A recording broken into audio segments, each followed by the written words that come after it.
Subscribe now and press the bell icon. Never miss an update.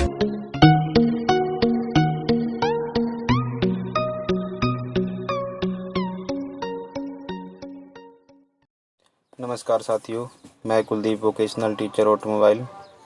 साथियों, आज का हमारा टॉपिक रहेगा संवहन प्रणाली यानी कि लुब्रिकेशन सिस्टम।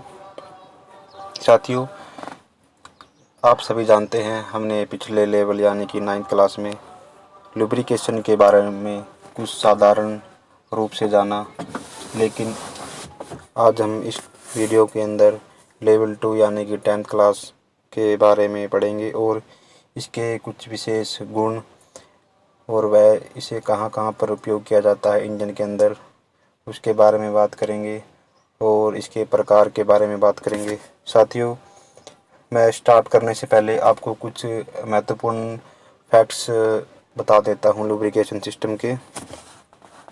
साथियों, जैसे कि आप स्क्रीन में देख पा रहे होंगे, लुब्रिकेशन सिस्टम एक ऐसी प्रणाली है जो दो चलने वाले वस्तुओं के बीच घर्षण को कम करती है और इसका मुख्य कार्य घर्षण को कम करना होता है, फ्रिक्शन को कम करना होता है। जैसा कि साथियों आप जानते हो, घरों में हम चारा काटने वाली मशीन का उपयोग करते हैं और आपने कई बार देखा होगा चारा काटने वाली मशीन बाहर आती है और वो अधिक वायु या पानी के संपर्क में आती है तो उसके अंदर काफ़ी टाइम के बाद घर्षण बढ़ जाता है। उसे चारा मशीन को घुमाने में काफ़ी दिक्कत होती है, काफ़ी लोड लेती है वो, और इसके अंदर कोर्जन लग जाता है, जंग लग जाता है। तो हम उसको दूर करने के लिए एक विशेष प्रकार का लुब्रिकेंट यूज करते हैं, जो मैं देसी भाषा में कह सकता हूँ कि काला तेल यूज करते हैं हम उस घर्षण को कम करने के लिए। और उस काले तेल को प्रयोग करने के बाद आप देखते हैं कि वो चारा काटने वाली मशीन है जो अच्छी तरीके से कार्य करती है और स्मूथली कार्य करती है। और एक बार मैं फिर से लुब्रिकेशन की परिभाषा के बारे में बात करूंगा कि लुब्रिकेशन एक ऐसी व्यवस्था है, ऐसी प्रणाली है जो घर्षण को कम करने के लिए हम प्रयोग करते हैं। और साथियों, हम एक एक करके इसके कुछ महत्वपूर्ण फैक्ट जानेंगे। साथियों, मैं स्टार्ट करता हूं। सबसे पहले मैं बात करूंगा कि आज हम क्या क्या सीखेंगे इसके अंदर। आज हम इसके अंदर लुब्रिकेशन व लुब्रिकेंट व लुब्रिकेशन सिस्टम क्या होता है, इन तीनों के बारे में विशेष चर्चा करेंगे। जैसा कि साथियों आप देख पा रहे हैं चित्र के अंदर, सबसे पहले मैं लुब्रिकेशन की बात करता हूं, उसके बाद लुब्रिकेंट की व लुब्रिकेशन सिस्टम क्या होता है, इन तीनों के बारे में हम एक एक करके चर्चा करेंगे। साथियों, मैं स्टार्ट करता हूं और सबसे पहले हम जानने की कोशिश करते हैं लुब्रिकेशन के बारे में। साथियों, जैसे कि आप स्क्रीन में देख पा रहे हैं, लुब्रिकेशन क्या होता है। लुब्रिकेशन मूविंग पार्ट्स, चलने वाले पार्ट्स के बीच लुब्रिकेंट की सप्लाई करना ही लुब्रिकेशन कहलाता है। जैसा कि दो चलने वाले जो पार्ट है उनके अंदर हम एक ऑयल का उपयोग करते हैं, वो लुब्रिकेशन कहलाता है। अगर मैं उदाहरण की बात करूँ तो इंजन में ऑयल की सप्लाई करना, इंजन के अंदर ऑयल की सप्लाई को पहुंचाना लुब्रिकेशन कहलाता है। साथ ही आप एक स्क्रीन में देख रहे होंगे कि एग्जांपल में दे रखा है कि इंजन में क्या होता है, ऑयल की सप्लाई को करना विभिन्न जगहों पर लुब्रिकेशन कहलाता है। उसके बाद मैं बात करता हूं साथियों लुब्रिकेंट की। लुब्रिकेंट क्या होता है साथियों। लुब्रिकेंट एक ऐसा पदार्थ है जो लुब्रिकेशन सिस्टम में हम इसको इस्तेमाल करते हैं, जो घर्षण को कम करने का काम करता है। एग्जाम्पल के लिए अगर मैं बात करूँ तो लुब्रिकेंट क्या हो सकते हैं, जैसे कि इंजन ऑयल या फिर ग्रीस, एल्युमिनियम पेस्ट, ये सभी लुब्रिकेशन के प्रकार हैं साथियों। और इसके लुब्रिकेंट होता क्या है। लुब्रिकेशन के लिए प्रयोग किया जाने वाला पदार्थ लुब्रिकेंट कहलाता है। जैसे कि मैंने बताया कि आपको इंजन ऑयल। और आगे बढ़ते हुए बात करता हूँ लुब्रिकेशन सिस्टम की। साथियों, लुब्रिकेशन सिस्टम क्या है। लुब्रिकेशन के लिए लुब्रिकेंट को सभी पार्ट्स तक पहुँचाने के लिए जिस विधि का हम प्रयोग करते हैं, जिस प्रणाली का हम प्रयोग करते हैं, उसे हम लुब्रिकेशन सिस्टम कहते हैं हम उसे। और एग्जांपल की बात करता हूं तो मैं इंजन का लुब्रिकेशन सिस्टम यानी कि इंजन का लुब्रिकेशन करना ही लुब्रिकेशन सिस्टम कहलाता है। साथियों, ये कुछ विशेष फैक्ट थे लुब्रिकेशन के पीडीएफ फाइल में। और मैं आगे बढ़ते हुए साथियों बात करता हूं कि इस चैप्टर में लुब्रिकेशन इंजन के अंदर जहाँ जहाँ पे लुब्रिकेंट की आवश्यकता होती है उसकी चर्चा की गई है। जैसे कि आप देख पा रहे होंगे कि ऑटोमोबाइल इंजन में संरेखण कहाँ कहाँ पर होता है, और मैं इसके बारे में चर्चा करूँगा अभी। और आप देख पा रहे होंगे कि सबसे पहले दिया हुआ है कि क्रैंकशाफ्ट के मुख्य बेरिंग पर। साथियों, आपने देखा होगा जो एक क्रैंकशाफ्ट होती है इंजन के अंदर, उसके अंदर बेरिंग लगा होता है। वहाँ पे विशेष प्रकार से हमें विशेष ज़रूरत होती है लुब्रिकेंट की, क्योंकि वो अधिक चलने वाला मूविंग पार्ट्स है। उसके बाद अगर मैं बात करता हूँ तो बिग एंड बेरिंग की। बिग एंड बेरिंग भी एक चलने वाला पार्ट्स है जो क्रैंकशाफ्ट में लगा होता है। और गजन पिन बेरिंग के अंदर भी लुब्रिकेशन किया जाता है। उसके बाद मैं बात करता हूँ piston ring, timing gear, camshaft bearing, इन सभी के अंदर लुब्रिकेंट की आवश्यकता होती है साथियों। और मैं अब आगे बढ़ते हुए बात करता हूँ एक अच्छे संरेखक के गुण, यानी कि एक लुब्रिकेंट होता है उसके गुण कौन कौन से होने चाहिए, वह किस प्रकार से होना चाहिए, उसके बारे में हम बात करते हैं। सबसे पहले मैं बात करता हूँ विस्कोसिटी की। साथियों, आपने विस्कोसिटी या श्यानता के बारे में सुना ही होगा। विस्कोसिटी क्या है? विस्कोसिटी किसी भी ऑयल का वह गुण होता है जिस पर किसी भी ऑयल का प्रवाह होना बंद हो जाए, यानी कि प्रवाह के प्रतिरोध को, यानी कि उसके बहने के प्रतिरोध को हम विस्कोसिटी कहते हैं। और विस्कोसिटी है जो तेल का, यानी कि ऑयल का सबसे महत्वपूर्ण गुण है। और हमें इसके आधार पर ही किसी भी लुब्रिकेंट का चयन करना चाहिए, उसे यूज करना चाहिए। और साथियों, विस्कोसिटी किसी भी ऑयल या लुब्रिकेंट का वह गुण होता है जिसमें ऑयल के प्रवाह के प्रतिरोध को मापा जाता है, उसे हम विस्कोसिटी कहते हैं। साथियों, मैं आगे बढ़ते हुए बात करता हूँ भौतिक स्थिरता की बात, यानी कि फिजिकल स्टेबिलिटी। साथियों, फिजिकल स्टेबिलिटी क्या होती है? फिजिकल स्टेबिलिटी किसी भी संरेखक का वह गुण है, मतलब कि जैसे कि आप जानते होंगे कि किसी भी न्यूनतम तापमान व उच्चतम तापमान पर इसके अंदर कोई बदलाव नहीं आना चाहिए। उसे हम क्या कहते हैं? भौतिक स्थिरता कहते हैं। लुब्रिकेंट में या तापमान अधिक हो जाए या उच्च हो जाए या कम हो जाए, तो हमें इसके अंदर कोई भी बदलाव नहीं आना चाहिए। उसे हम फिजिकल स्टेबिलिटी कहते हैं, भौतिक स्थिरता कहते हैं। और उसके बाद मैं बात करता हूँ साथियों रासायनिक स्थिरता की बात, यानी कि केमिकल स्टेबिलिटी। साथियों, केमिकल स्टेबिलिटी किसी भी ऑयल का वह गुण होता है कि अगर टेम्परेचर बढ़ जाए या घट जाए, इसमें कोई भी किसी प्रकार का भी चेंजेज नहीं होना चाहिए। यानी कि जो ऑयल है उसके ऑक्साइड नहीं बनना चाहिए। अगर ये इनके ऑक्साइड बन जाते हैं तो ये काफ़ी चिपचिपे होते हैं और ये लुब्रिकेंट की जो चलने वाली जो लाइन है उनको अवरुद्ध कर देंगे, उनको रोक देंगे। तो जो रासायनिक स्थिरता है वो अच्छी होनी चाहिए, कुशल होनी चाहिए, ताकि कोई भी पार्ट्स है इंजन का कोई भी पार्ट्स है वाहन का वो कुशलता से कार्य कर पाए। इसलिए केमिकल स्टेबिलिटी किसी भी लुब्रिकेंट्स की एक अच्छी होनी चाहिए, उसके अंदर कोई परिवर्तन भी नहीं होना चाहिए ना।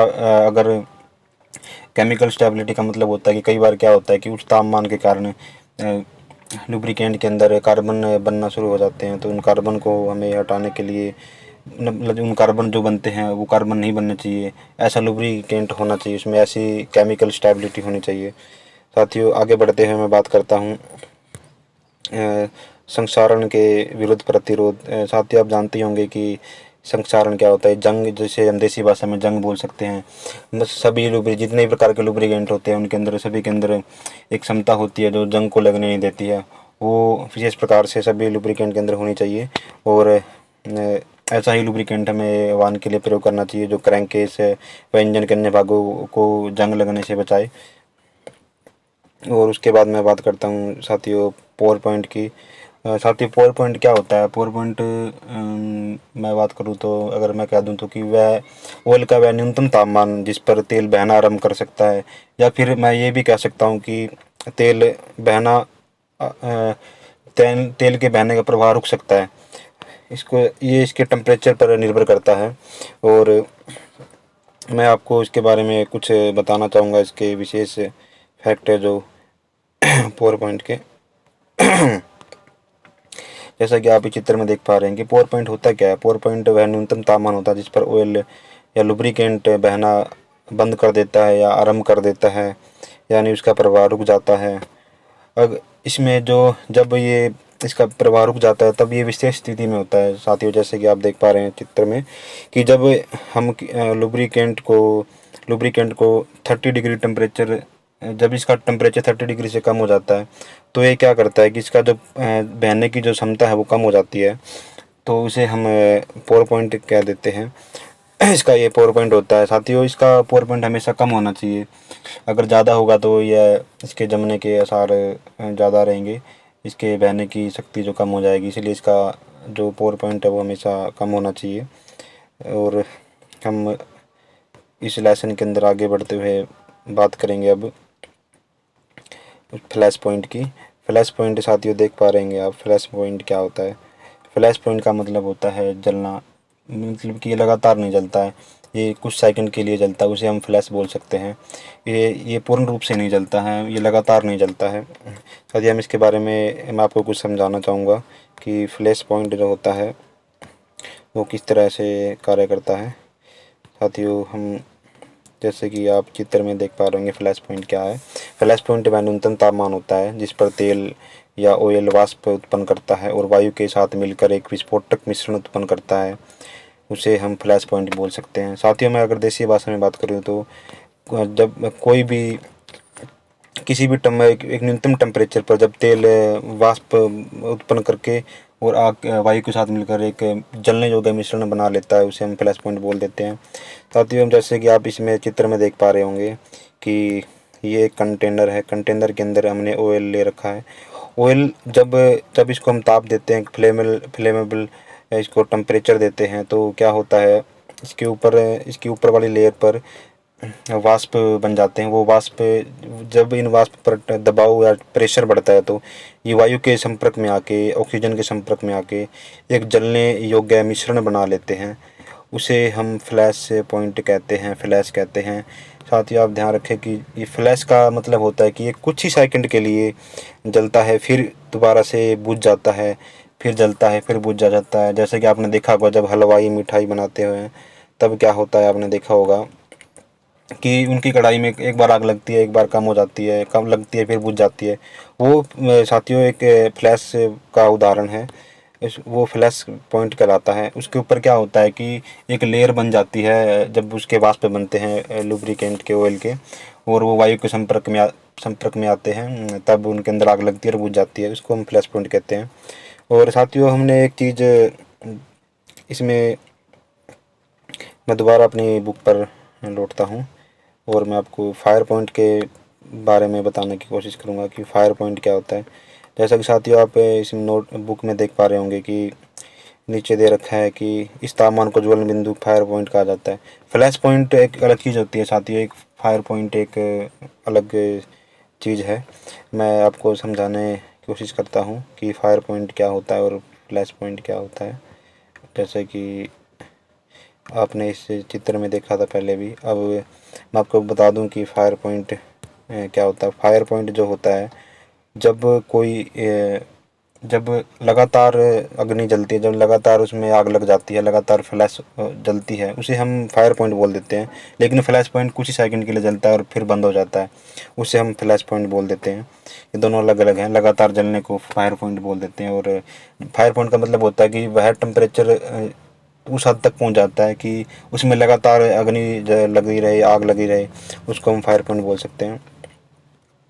और मैं अब बुक पर वापस लौटता हूँ साथियों, और इसके बाद अब हम बात करते हैं स्वास्थ्य की। 7 जो पॉइंट है, नंबर 7 का पॉइंट है जो आप जानते ही होंगे कि स्वास्थ्य क्लीननेस क्या होती है। स्नेहन के अंदर वैसे विशेष गुण होना चाहिए कि वह साफ़ सुथरा हो, उसके अंदर कोई भी एक्स्ट्रा मटेरियल ना हो, कोई किसी भी धातु के टुकड़े ना हो, मिट्टी के कण ना हो, यानी या फिर मच्छर, मरे हुए मच्छर या मक्खियाँ ना हो। ये शुद्ध होना चाहिए, बिल्कुल साफ़ सुथरा होना चाहिए, ताकि इंजन के अंदर अन्य पार्ट जाकर इंजन को नुकसान ना पहुंचा पाए, मूविंग पार्ट्स को नुकसान ना पहुंचा पाए। और साथियों मैं बात करता हूं कि जो लुब्रिकेशन करने का उद्देश्य क्या है साथियों। लुब्रिकेशन करने के क्या कारण है, हम इसे क्यों करते हैं, ये क्या क्या कार्य करता है। जैसा कि साथियों आप सभी जानते हैं, लुब्रिकेशन के कई उद्देश्य हैं। घर्षण को कम करना घर्षण को कम करना, मूविंग पार्ट्स की वियर एंड टियर को बचाना यानी कि इसके टूटने फूटने से रोकना। और ये एक हद तक कूलिंग का काम भी करता है पार्ट्स के अंदर, ये पार्ट को कूल करने का काम भी करता है। अगर यह नहीं होगा तो पार्ट जल्दी गर्म हो जाएंगे। तो हम अब आगे बात करते हैं इसके प्रकार के बारे में साथियों। जैसा कि इसमें आप बुक में देख पा रहे होंगे कि इसके अंदर स्नेहन के प्रकार के बारे में दिया हुआ है कि जो लुब्रिकेंट होते हैं, लुब्रिकेंट कितने प्रकार के होते हैं साथियों। हम चर्चा करते हैं लुब्रिकेंट के प्रकार के बारे में। सबसे पहले आप देख पा रहे हैं अवस्था के आधार पर लुब्रिकेंट्स के प्रकार को दर्शाया गया है। अवस्था के आधार पर लुब्रिकेंट्स के प्रकार होते हैं कुछ। सबसे पहले मैं बात करता हूँ ठोस स्नेहक। उसके बाद ठोस स्नेहक के कुछ एग्जाम्पल हैं। ग्रेफाइट होता है, टॉल्क अभ्रक होता है और डाइसल्फाइड होता है। ये सभी ठोस स्नेहक के एग्जाम्पल हैं। और उसके बाद मैं बात करता हूँ अर्ध ठोस स्नेहक, जैसे कि ग्रीज, एल्यूमिनियम पेस्ट। ये अर्ध ठोस यानी कि ये पूर्ण रूप से ठोस नहीं होते, अर्ध ठोस होते हैं। और इंजन ऑयल होता है वो लिक्विड की अवस्था में होता है, और जो ग्रीस होती है वो अर्ध ठोस की अवस्था में होती है। साथियों अब मैं बात करता हूँ तरल स्नेहक के बारे में। जैसा कि आपने देखा भी है, हम यूज भी करते हैं खनिज तेल, वनस्पति तेल, पशुओं की चर्बी, सारे तरल स्नेहक हैं, लिक्विड स्नेहक के रूप में जाने जाते हैं। और उसके बाद मैं बात करता हूँ साथियों उत्पत्ति के आधार पर, ओरिजिन के आधार पर, इनकी उत्पत्ति कैसे हुई है, किस प्रकार से ये बने हैं, उसके आधार पर अगर मैं बात करूँ तो ये दो प्रकार के हैं साथियों। पहला है प्राकृतिक स्नेहक, दूसरा है सिंथेटिक स्नेहक। साथियों प्राकृतिक स्नेहक जैसे कि खनिज तेल, वनस्पति तेल, पशुओं की चर्बी, ये प्राकृतिक रूप से हमें प्राप्त होती है। और नंबर 2 पे है सिंथेटिक का मतलब होता है, सिंथेटिक लुब्रिकेंट का मतलब होता है कि पेट्रोलियम व वाणिज्यिक तेल व ग्रीज, ये सब हम सिंथेटिक रूप से बनाते हैं। इन्हें हम खुद फैक्ट्रियों में तैयार करते हैं, इन्हें सिंथेटिक कहा जाता है। और हम आगे बात करते हैं विस्कोसिटी के आधार पर। विस्कोसिटी के आधार पर बात करता हूँ तो दो प्रकार के होते हैं। Number 1 monograde, number 2 multigrade. और मल्टीग्रेड क्या होता है, मल्टीग्रेड के अंदर SAE 20W40, SAE 15W40 जो स्टैंडर्ड है वो आता है। उसके बाद मोनोग्रेड का मतलब होता है SAE 20, SAE 30, ये मोनोग्रेड लुब्रिकेंट के स्टैंडर्ड हैं, प्रकार हैं। उसके बाद मैं बात करता हूँ विशेष आयोजन के आधार पर। कुछ विशेष आयोजन के आधार पर भी इनको बनाया जाता है, जैसे कि संयुक्त स्नेहक, मिश्रित स्नेहक और सिलिकॉन, फ्लोरोकार्बन, ये विशेष आयोजन के आधार पर बनाए जाते हैं। साथियों मैं आशा करता हूँ कि आपने इस वीडियो के माध्यम से लुब्रिकेशन सिस्टम को समझा होगा और इसके प्रकार के बारे में जाना होगा।